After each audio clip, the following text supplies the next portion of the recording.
On here and have a little talk about the whole issue of how long does your content last? I just got off a call with a business owner who, uh, quite like a whole lot of other people that I've been talking to, was not quite aware of the difference between the content that they create for their social media and for their content marketing on social media. And let's face it, nowadays, increasingly, we're all slaves to the social media content production thing for our business. And one of the things I shared with her and that I'd like to share here is the whole issue of how long does your content last? This graphic, slightly annotated, this graphic came up in a discussion on LinkedIn a couple weeks ago, looking at the duration for which your content actually is findable. And on average, it was pretty shocking to see how quickly this stuff disappears because we work so hard to produce it.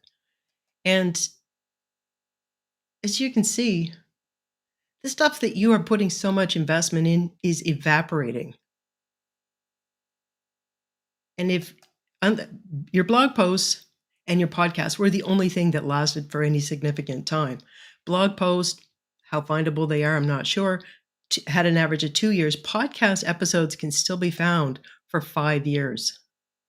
And the bottom line is podcast episodes and your podcast content outlast them all.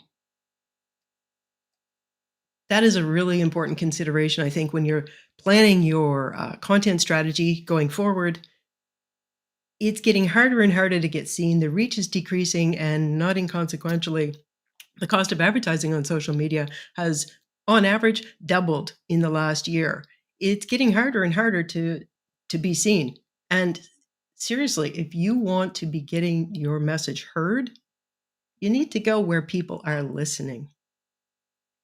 That's podcast platforms. So I just wanted to share that.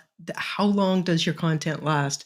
And if you're interested in finding out a little bit about how you could be leveraging your podcast, that is what I specialize in. And I'm going to be running a program in September all about podcast guesting. It's the Podcast Guesting Fast Track. You can find it here. At very least, you can get some information about how you can start taking advantage of that totally free in this guide to strategic podcast guesting, because just going on a podcast isn't going to really move the needle. You have to know how to find the ones that work, how to find the shows that work right for you, how to totally put in an amazing appearance, and then what to do with it after it drops. So that's all I want to say about that. Thanks so much for listening. And think about it. How long does your content actually last? What are you going to do about the fact that it could last longer? Podcast guesting.